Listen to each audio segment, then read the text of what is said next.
नमस्कार, अपना प्रदेश उत्तर प्रदेश उत्तराखंड देख रहे हैं आप। मैं हूं आपके साथ पूजा मोहन पांडे।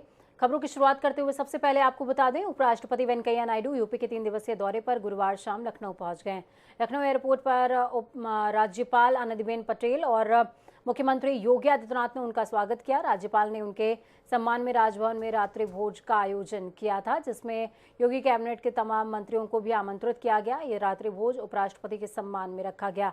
वहीं उपराष्ट्रपति वेंकैया नायडू अपने दौरे के दूसरे दिन सुबह रामलला के दर्शनों के लिए रेल मार्ग से अयोध्या के लिए प्रस्थान करेंगे। उसके बाद कल शाम को ही अयोध्या से वाराणसी पहुंचेंगे। वाराणसी में रात्रि विश्राम के बाद अगले दिन यानी कि 16 अप्रैल की सुबह काशी विश्वनाथ मंदिर का दर्शन भी करेंगे। विश्वनाथ कॉरिडोर का अवलोकन करेंगे, जिसके बाद दोपहर में उपराष्ट्रपति दिल्ली के लिए रवाना हो जाएंगे।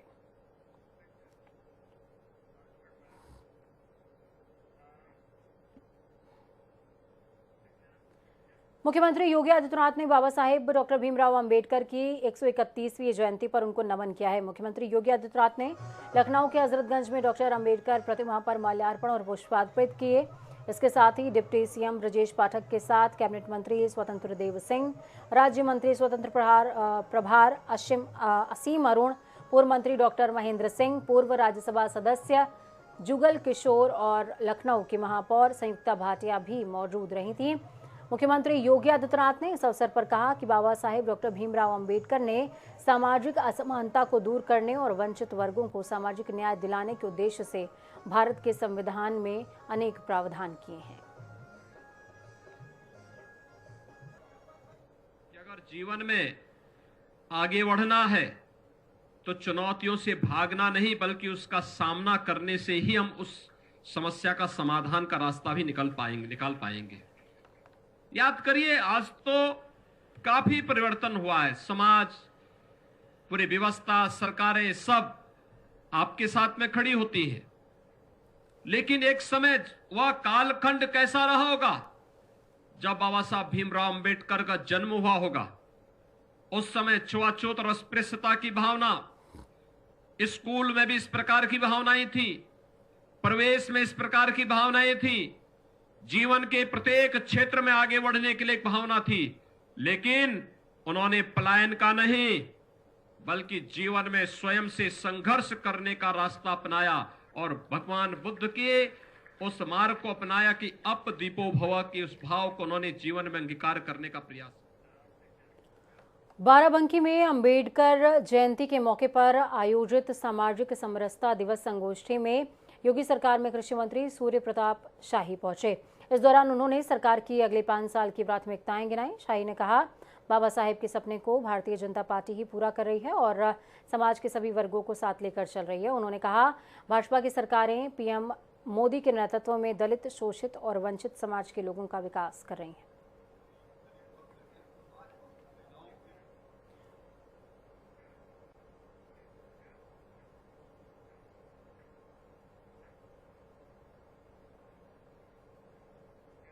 भीमराव अंबेडकर के जन्मदिन को लेकर अलग अलग जगहों पर अलग अलग तरीके से कार्यक्रम ऑर्गेनाइज करते हुए उन्हें याद किया जा रहा है।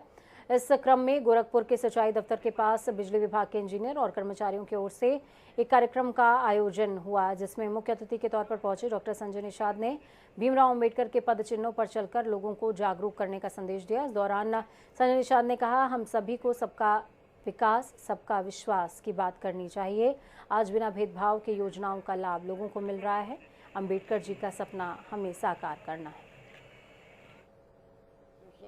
उस समय कुछ और था, आज कुछ समय और हो गया। उनके संविधान को लागू होते 70 साल हो गया। 70 साल में बहुत बदलाव हो गया है, बहुत ढेर सारा बदलाव हो गया है। तो आज के दिन में निश्चित रूप से जो ऊंच नीच को मानता है, आज संविधान ऊंच नीच को, पिछली सरकारें ऊंच नीच मानती थी, ट्रेडिशनल वोट बैंक के सहारे कुछ राजनीति करती थी, ट्रेडिशनल वोट बैंक को अपने वोट बैंक को मानती थी। अब पता चला कानून एक भी नहीं बनाया, दलितों के नाम पर पार्टी बनी तो कानून भी नहीं बना उनके सुरक्षा न्याय के लिए। उनके गांव के बच्चे जो दलित हैं, आज के दलित बस्तियों में जाइए, क्या दलित किस तरीके से दशा है। पिछड़ों के नाम पर नुमाइंदगी किया 30 साल से, अब काम किसका किया, वो चंगू मंगू का। आज के दिन में धीरे धीरे हम लोगों ने, आज अगर मकान माननीय प्रधानमंत्री की जो प्रधानमंत्री आवास योजना है, किसको मिल रहा है, किसके पास घर नहीं है। घर तो दलित के पास नहीं है ना, दलित तो पिछड़े कुछ और जाति, तो आज के दिन में दिया तो जा रहा है। उत्तर प्रदेश में गर्मी के बढ़ने के साथ ही आग की घटनाएं तेजी के साथ बढ़ती नजर आ रही हैं। गर्मी बढ़ने के साथ ही ताजनगरी आगरा में इंडस्ट्रियल एरिया, गोदामों और खेतों में लगातार आग की घटनाएं हो रही हैं। आग की घटनाओं और लोगों को आग से बचाने के उपाय के लिए हर साल 14 अप्रैल को अग्नि सुरक्षा सप्ताह आयोजित किया जाता है। सप्ताह में गोष्ठी और रैलियों के माध्यम से लोगों को अवगत कराया जाता है कि आग की घटनाओं को किस तरीके से रोका जा सकता है और लोगों की जान माल को कैसे सुरक्षित किया जा सके। ताजनगरी आगरा में अग्निशमन सुरक्षा सप्ताह की शुरुआत एसएसपी सुधीर कुमार सिंह ने हरी झंडी दिखाकर अपने आवास से की, जिसके बाद अग्निशमन कर्मियों का काफिला शहर में जागरूकता कराने के लिए निकल गया। एसएसपी ने बताया, गर्मी शुरू होते ही आग की घटनाएं बढ़ने लगती हैं। ऐसे में सिर्फ बचाव और जागरूकता ही इन घटनाओं को रोक सकता है। आज से ये 14 अप्रैल से अग्निशमन सप्ताह मनाया जा रहा है और प्रत्येक वर्ष अग्निशमन विभाग द्वारा ये अग्निशमन सप्ताह मनाया जाता है। इसमें विभिन्न प्रकार के जो आग से बचाव के जो प्रयोग हैं उनके बारे में बताया जाता है, क्या सावधानियां रखना चाहिए उसके बारे में बताया जाता है, क्योंकि गर्मी का सीजन है और इसमें आग लगने की संभावना ज़्यादा रहती है। आपने आगरा में भी देखा है, यहाँ पर जूते की फैक्ट्रियाँ हैं, केमिकल की फैक्ट्रियाँ हैं, उनमें आग लगने की घटनाएं होती रहती है। तो कैसे हम बचाव करें, सुरक्षा के क्या उपाय अपनाएं, इसके लिए लोगों को जागरूक किया जाएगा। पंपलेट्स बांटे जाएंगे और गोष्ठी की जाएगी इस संबंध में। जो उनके उपकरण हैं उन्हें चेक कराया जाएगा। जो सुरक्षा संबंधी अग्निशमन बचाव के उपकरण हैं उनकी चेकिंग कराई जाएगी और जो ऐसे इंस्टॉलेशंस हैं जहाँ आग लगने की जहाँ संभावना है उनकी जाँच की जाएगी। बाबा साहेब की जयंती पर लोहिया नगर स्थित हिंदी भवन में भाजपा महानगर अध्यक्ष संजीव शर्मा के नेतृत्व में सामाजिक समरसता दिवस विचार संगोष्ठी का आयोजन हुआ। इस दौरान राज्यसभा सांसद अरुण सिंह ने भारत रत्न बाबा साहेब भीमराव अंबेडकर के जीवन पर चर्चा करते हुए उनके सामाजिक संघर्ष के बारे में बताया। उन्होंने कहा, पिछली सरकारों ने गरीबों और दलितों का शोषण किया, भाजपा सरकार ने गरीबों और दलितों के उत्थान के लिए काम किया है। उन्होंने कहा कि बाबा साहेब के जीवन से सभी को प्रेरणा लेनी चाहिए। अम्बेडकर सदैव कहते थे कि समता मूलक समाज के साथ साथ समाज में जागृति रहे, समाज में प्रेरणा रहे और अपने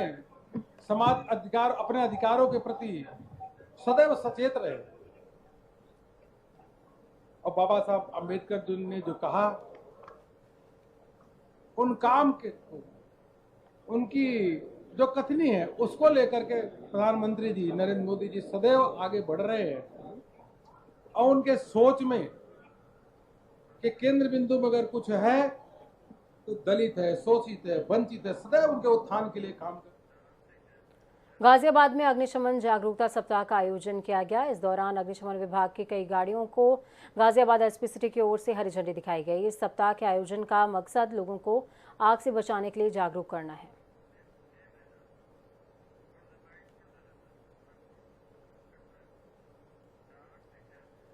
दिल्ली से सटे ग्रेटर नोएडा में सड़क पर दिन के उजाले में दबंगई की हैरान कर देने वाली घटना सामने आई।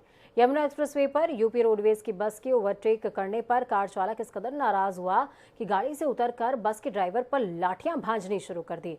अब इस घटना का वीडियो सोशल मीडिया पर तेजी से वायरल हो रहा है, जिसमें कार सवार 2 आरोपियों के सरेआम दबंगई देखी जा सकती है। मामला ग्रेटर नोएडा के दनकौर थाना क्षेत्र का है, जहां पर टैक्सी नंबर वाले कार सवार 2 युवकों ने रोडवेज की बस के ड्राइवर पर लाठी बरसानी शुरू कर दी। बताया जा रहा है कि बस के ओवरटेक करने की वजह से टैक्सी सवार दोनों युवक नाराज हो गए थे।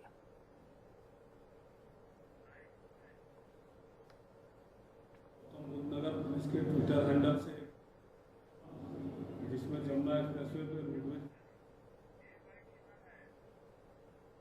लाठी से पीटा जा रहा था, इस घटना को तुरंत संज्ञान लेते हुए पुलिस तुरंत एक्शन में आई और पीछा करके कार को बरामद कर ली है। कार मालिक जो ड्राइवर था, जो मारपीट कर रहा था, उसको गिरफ्तार कर लिया है तथा दूसरे युवक की गिरफ्तारी के प्रयास जारी है।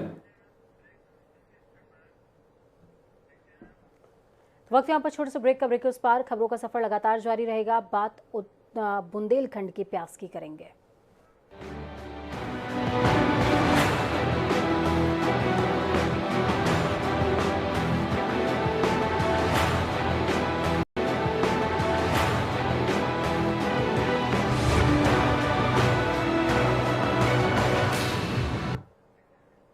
ब्रेक के बाद एक बार फिर से आप सभी का स्वागत है।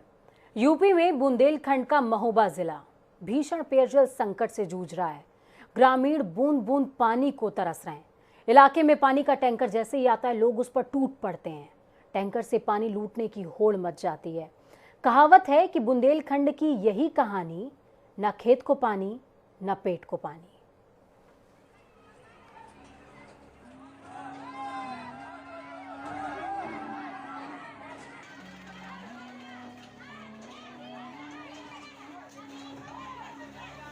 इक्कीसवीं सदी के भारत की आपने बहुत सी तस्वीरें देखी होंगी, लेकिन आज हम आपको एक ऐसी तस्वीर दिखाएंगे जहां पानी के लिए लोग तरस रहे हैं, पानी के लिए लड़ रहे हैं। ये मेरे हिस्से का पानी, ये तेरे हिस्से का पानी, लो लुट गया पानी, अब खत्म हो गया पानी।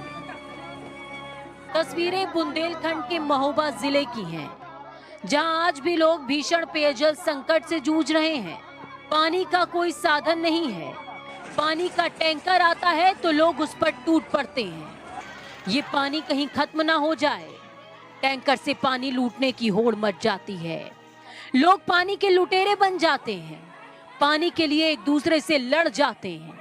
करबई कस्बे में पानी का अकाल पड़ा है, पानी को लेकर हाहाकार मचा है, क्योंकि इलाके की 40,000 की आबादी की प्यास बुझाने के लिए नगर पंचायत की तरफ से 3 टैंकरों से पानी पहुंचाया जा रहा है, जो सिर्फ ऊंट के मुंह में जीरे जैसा। मोहल्ले में टैंकर पहुंचते ही लोग पानी के ऊपर टूट पड़ते हैं, जिससे किसी को 1 तो किसी को 2 डिब्बा पानी ही नसीब हो पाता है। 10 साल पहले तो आता था, अब जब 10 साल के बाद से फिर पानी आया नहीं है। जब से ये उम्मीद थी कि चलो ये अब आने लगेगा, लेकिन अभी तक नहीं आया। सरकार जैसे कहती है हर घर नल जल योजना दे रही है, तो उसका फायदा नहीं मिलता।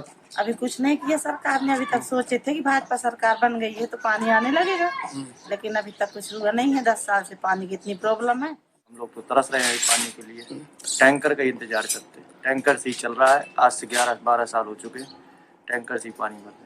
पानी के लिए क्या बताएं, हर साल यही रोना रहता है गर्मियों में। मीडिया वाले आते, खबर ले जाते, हर साल बताते, शिकायत करते, डीएम के पास जाते, फिर मुख्यमंत्री जी को एक चिट्ठी लिखते, सब कुछ करते, उसके बावजूद कोई सुनवाई नहीं। दावे बहुत हैं, उन दावों को अमली जामा पहनाने के लिए शिलान्यास भी किया जाता है, लेकिन परिणाम और सूरत नहीं बदलती। कबरई वासियों की प्यास बुझाने के लिए 2 साल पहले कलशाह बाबा धाम में पानी के टंकी के निर्माण को लेकर शिलान्यास किया गया था, लेकिन अभी तक फाउंडेशन ही बन पाया है। कस्बे के गांधीनगर, शास्त्री नगर, जवाहर नगर, सुभाष नगर, आजाद नगर में जल संस्थान की ओर से पाइपलाइन के माध्यम से जल आपूर्ति कराई जाती है, लेकिन महीने में 2 से 3 दिन ही पानी आता है, जिससे कस्बा वासी नगर निगम के टैंकरों के भरोसे हैं और पानी आया तो पी लेंगे, नहीं आया तो राम भरोसे। यहाँ पर विकराल समस्या है और आज से नहीं करीबन 10 वर्ष से है। अभी कबरई बांध का निर्माण हुआ है करीबन 2600 करोड़ से ज़्यादा की लागत से, लेकिन इसके बावजूद यहाँ पे पानी की आपूर्ति नहीं हो पा रही है। यहाँ पे पूरा बांध, कबरई बांध जो पूरा लबालब भरा हुआ है, इसके बावजूद पानी नहीं आ रहा है। तो कुछ ना कुछ तो शासन प्रशासन की कुछ ना कुछ तो कमियां है ही, तभी यहाँ पे पानी की समस्या दूर नहीं हो पा रही है। आज भी टंकी हमारे लिए सफ़ेद हाथी बनी हुई है और माननीय प्रधानमंत्री जी ने 2600 करोड़ की अर्जुन सहायक परियोजना का शिलान्यास किया था। उसमें हम लोगों को बहुत उम्मीद थी कि बहुत जल्दी हम लोगों को पानी मिल जाएगा, लेकिन उसमें भी कुछ नहीं दिख रहा है। बिल्कुल जो है हर आदमी यहाँ का परेशान है। अभी इस समय एक टैंकर है जो यहाँ पर सप्लाई दे रहा है, वो भी 3 दिन में 4 दिन में, कभी कभी एक हफ्ते में टैंकर की आपूर्ति हो पा रही है। अब ये बताइए कि एक टैंकर से कम 6 घर 8 घर के लोग पानी भरते हैं, तो कैसे मिल पाएगा। पेयजल की सबसे बड़ी समस्या हम लोगों के यहाँ बनी हुई है। जब तक पेयजल नहीं मिल रहा है तो हम लोग हो सकता है आगे चल के धरना प्रदर्शन करने के लिए भी मजबूर हो जाएंगे। बुंदेलखंड में पानी का संकट कोई नया नहीं है, ये संकट आदिकाल से चला आ रहा है। सरकार ने नमामि गंगे योजना के तहत हर घर नल योजना की शुरुआत करी, लेकिन नतीजा नहीं मिल रहा है। महोबा के लोग बूंद बूंद पानी को तरस रहे हैं। जब स्कूल जल शक्ति राज्य मंत्री रामकेश निषाद से बात की तो उनका कहना है कि अधिकारियों से चर्चा की जा रही है, दिशा निर्देश दिए गए हैं। जिन क्षेत्रों में कभी पानी की समस्या रहती रही है, वहाँ पर पानी कैसे पहुँचाया जाए, पेयजल संकट कैसे दूर किया जाए, इस विषय पर चर्चा करते हुए अधिकारियों को जो भी दिशा निर्देश दिए गए हैं, अधिकारी उस कार्य योजना पर लग करके अपने 100 दिन के भीतर कार्य को पूरा करेंगे और लोगों को पानी पेयजल की उपलब्धता सुनिश्चित कराएंगे। दिशा निर्देश तो कागजों के होते हैं जो जला दिए जाते हैं, लेकिन बुंदेलखंड में पीने के पानी के लिए खून हमेशा से बहता रहा है। शायद इसीलिए यहाँ पानी को लेकर कई कहावतें भी मशहूर हैं। भौरा तेरा पानी गजब कर जाए, गागर ना फूटे चाहे कसम मर जाए। महोबा से इजराइल कुरैशी की रिपोर्ट। तो खबरों में आगे बढ़ेंगे, बात उत्तराखंड की करेंगे। मुख्यमंत्री पुष्कर सिंह धामी ने गुरुवार को मुख्यमंत्री आवास में भगवान महावीर और डॉक्टर भीमराव अंबेडकर की जयंती पर उनके चित्र पर श्रद्धा सुमन अर्पित करते हुए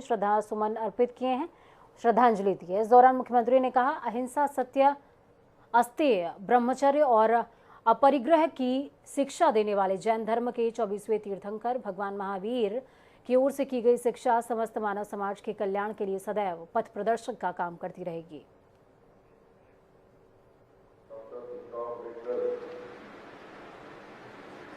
जयंती भी है, जिन्होंने समता, न्याय और संविधान में विशेष योगदान दिया। आज महावीर जयंती भी है, जिन्होंने शांति और गहन अध्यात्म का प्रतीक, और साथ में आज बैसाखी खुशहाली और समृद्धि का प्रतीक। और आज मैं चाहूँगा कि क्योंकि आप लोगों ने कोरोना महामारी के दौरान, जैसा अभी रॉय साहब बता रहे थे, जो आपका पारंपरिक काम है देश काल परिस्थिति के लोग, आप उससे हटकर भी जो है दूसरे क्षेत्रों में भी जरूरत पड़ने पर काम आपने कोरोना महामारी में किया है। जैसा पूरे देश में 108 ऑक्सीजन के जो प्लांट है वो स्थापित किए गए, जिनमें से उत्तराखंड में भी। मुख्यमंत्री पुष्कर सिंह धामी आज रुद्रप्रयाग के बधाड़ी ताल पहुंचे, जहां मुख्यमंत्री पुष्कर सिंह धामी ने बधाड़ी ताल पर्यटन और बैसाखी मेला का शुभारंभ किया। मुख्यमंत्री ने बधाड़ी ताल में बरसीर बधानी मोटर मार्ग का डामरीकरण, बधाड़ी ताल में पर्यटन आवास निर्माण और ताल का सौंदर्यीकरण समेत कई घोषणाएं की हैं। नहीं, ये स्थान हमारा बड़ा ही जो है एक ऐतिहासिक स्थान है। इसको आगे पर्यटक स्थल के रूप में इसको बनाया जाएगा। यहाँ पर पर्यटक आवास गृह भी बनाया जाएगा। साथ में जो एक हमारा मोटर मार्ग है, यहाँ पर लगभग 29 किलोमीटर का मोटर मार्ग, बरसीर बधाड़ी मोटर मार्ग को, इसको भी हॉट मिक्स भी बनाया जाएगा। मसूरी में भाजपा स्थापना दिवस के सेवा सप्ताह के अंतर्गत दिव्यांग जन सहायता केंद्र ने दिव्यांगजनों को व्हीलचेयर, चश्मे, बैसाखी और हियरिंग एड वॉकर वितरित किए हैं। कृषि मंत्री गणेश जोशी ने सभी दिव्यांगों को सामान बांटे। इस दौरान कृषि मंत्री गणेश जोशी ने कहा, भाजपा 6 अप्रैल को अपना स्थापना दिवस मनाती है, जिसे 20 तारीख तक सेवा सप्ताह के तौर पर मनाया जाता है। उन्होंने कहा, आज डॉक्टर भीमराव अंबेडकर का जन्म दिवस है और आज के दिन दिव्यांगजनों को अनेकों सामान वितरित किए गए हैं। भारतीय जनता पार्टी का स्थापना दिवस था और 6 अप्रैल से लेकर 20 तारीख तक भारतीय जनता पार्टी इसको सेवा सप्ताह के रूप में मना रही है। बस्तियों में, मोहल्लों में गरीबों की सेवाओं के लिए कार्यक्रम हो रहे हैं। अभी बहुत बड़ा एक दिव्यांगजन सहायता कैंप हमने देहरादून में भी लगाया था और आज एक दिव्यांगजन सहायता कैंप हमने यहाँ पर लगाया है। यहाँ पर दिव्यांगजनों को, कमजोर लोगों को व्हील चेयर, बैसाखी, चश्मे, हेयरिंग एड, वॉकर, ये सारा सामान हम यहाँ पर वितरित कर रहे हैं। और सौभाग्य से आज भारत रत्न बाबा साहब भीमराव अम्बेडकर जी का भी आज जयंती है, जिन्होंने सामाजिक समरसता के लिए काम किया, समाज की एकता के लिए काम किया। बाबा साहेब डॉक्टर भीमराव अंबेडकर की जयंती के मौके पर राजधानी देहरादून में कार्यक्रम का आयोजन किया गया। नेता प्रतिपक्ष यशपाल आर्य ने घंटाघर स्थित बाबा साहेब की मूर्ति पर माल्यार्पण किया। इस दौरान यशपाल आर्य ने कहा, डॉक्टर अंबेडकर ने देश को संविधान देने का काम किया। ऐसी महान हस्ती को हम शत शत नमन करते हैं। उत्तराखंड के पूर्व मुख्यमंत्री हरीश रावत आज हरिद्वार पहुंचे, जहां उन्होंने वीआईपी घाट पर गंगा पूजन किया। साथ ही दक्ष मंदिर में भगवान शिव का जलाभिषेक भी किया। इस दौरान हरीश रावत ने कांग्रेस नेताओं की ओर से लगाए गए आरोपों को लेकर कहा, उनसे सवाल पूछना स्वाभाविक है। उत्तराखंड विधानसभा में वो पार्टी को जीत नहीं दिला पाए, इसलिए नेता उन पर जुबानी हमला नहीं करेंगे तो आखिरकार किस पर करेंगे। एक बात बताओ, जब मुझको देखते हैं लोग और मैं पार्टी के लिए जीत नहीं ला पाया तो मुझ पर हमला नहीं करेंगे तो किस पर हमला करेंगे? किससे पूछेंगे सवाल? तो स्वाभाविक है, पूछा तो उसी से सवाल जाता है जैसे उम्मीदें होती। सर, सबके लिए दुश्मन आप ही क्यों बने? हरीश रावत जी क्यों बने सबके लिए दुश्मन? मैं नहीं समझता कोई मुझे दुश्मन समझ रहा है, लेकिन यदि कोई है तो मैं समझता हूँ आप जैसे मित्र उसको सही राय दे देंगे। सर, आप बाकी थोड़ी बहुत बातें होती हैं, इतनी एक अप्रत्याशित हार हुई है, उसके बाद थोड़ी बातें चर्चा में आती हैं। वक्त यहाँ पर छोटे से ब्रेक का। ब्रेक के उस पार खबरों का सफर लगातार जारी रहेगा। हमारी ये कामना है कि आपका आने वाला कल आज से बेहतरीन और सुरक्षित हो। नमस्कार।